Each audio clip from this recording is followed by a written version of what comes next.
This gun lights your firemen, the pilot lights out. This football team is coming into our place. We're standing in our way. This is a game of the heart. Focus and finish. This morning I appeared as a guest on our Sirius XM Fantasy Sports radio show talking about my earnest cry to try to get fantasy players to universally waive Trent Richardson from their rosters. Now, the question was asked, and rightly so, well then, who would you replace him with?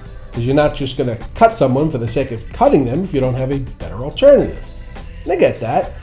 Now, my response was probably a bit too flippant, as I basically said, anyone, and just grab a useful player at a different position if you had to, because Richardson's worthless. But after getting off the air and reflecting some more upon the subject, I've come up with a replacement for Trent Richardson. Ready? Wait for it. It's Brian Leonard. Alright, so I didn't knock your Aunt Connie's socks off with Leonard. But hear me out. With Mike James breaking his ankle last night, 7-year veteran Brian Leonard, who started the season third on the Bucs depth chart, will now become somewhat of a feature back, sharing touches with Bobby Rainey. Now, Rainey is probably the better pure runner, but I think Leonard will get the lion's share of the work, and here's why. Most of you probably aren't familiar with Leonard, as he's been roster depth for the majority of his career with the Bengals and the Rams. But he was the featured tailback at Rutgers University until Ray Rice came along, and then volunteered to move to fullback in an effort to get Rice on the field for the betterment of the team. And so he then shared the backfield duties with Rice, and like Rice, was a second-round draft pick, but the year before Rice in 2007. Leonard excelled as a pass-catching running back in that fullback role, and he's actually had success in the NFL catching the ball out of the backfield as well.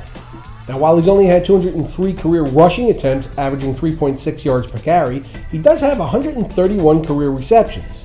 And now that he's going to be somewhat of a full-time player, I think he'd be a great addition in PPR leagues. Last night, with no first-team reps prior to the game, Leonard chipped in after Mike James went down with 20 carries for 57 yards and 2 receptions for 16 yards. And while I do see Bobby Rainey as the more explosive runner, I think that Leonard's pass-catching abilities, his pass protection abilities, and the fact that his relationship with head coach Greg Schiano goes all the way back to when Schiano was the head coach at Rutgers will keep him first in the pecking order. In PPR leagues in particular, I think that Brian Leonard can be a very useful fantasy player. Oh, and Corey, cheer up. Don't be a hater just because the Giants started off 0-6 and may finish with a better record than the Cowboys. Look at it this way. For 57 minutes, you have arguably the best quarterback in the game. Dolphins wide receiver Rishard Matthews clocked in with a very nice game last night, holding in 11 passes for 120 yards and 2 touchdowns. Now, with just 10 catches on the season coming into the game, you can see why he wasn't on the fantasy radar of many.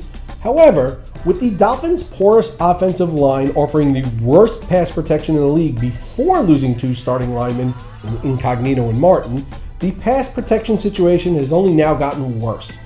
Matthews has taken over the slot receiver duties the last couple of weeks since Brandon Gibson went down with a torn patellar tendon, and when the heat is on Tannehill, it's much easier for him to get the ball out to the slot receiver than it is to the wideouts. It wouldn't surprise me if Matthews chips in with a few more relevant fantasy weeks before the season's over. He's back! Percy Harvin is expected to play limited snaps for Seattle in Week 11. Now, my suggestion here is kind of like it was with Gronk. Have a little patience. Wait and let Russell Wilson and him get their proverbial feet wet together this week, and then activate Harvin for Week 12. Jets wide receiver Santonio Holmes is expected to play in Week 11, so there's that. And hey, if you're in a 12 to 14 team league, he's worth scooping up as a wide receiver 3 or 4. He's averaged 6 targets per game from Geno Smith in his limited playing time so far. Today's Twitter question is from @DanRussell1130, who asks, is Josh McCown worth picking up and using this week against the Baltimore Ravens? Hey look, McCown's proved that he can run the Bears offense, right? He's played in all or part of the last 3 games for Chicago now, so he's not rusty and he's had plenty of work with the first team. And he's thrown for 538 yards with 4 touchdowns and no interceptions on the year with a quarterback rating of 103.2. Do you realize how many NFL teams he would be the starter for at the moment if they had him? He certainly has no lack of supporting cast with the Bears. There's Marshall, Jeffries, Forte, and Bennett, and it's not like the Ravens are featuring their 2000 Super Bowl defense. You can absolutely win a fantasy week with Josh McCown as your quarterback. Now, if you have a question you want answered, hit me up with a tweet, and if I don't use your question on the program, I'll tweet you back with my best advice. And be sure to tune in to the Roto Experts Fantasy Football News Notes and Analysis segment every weekday.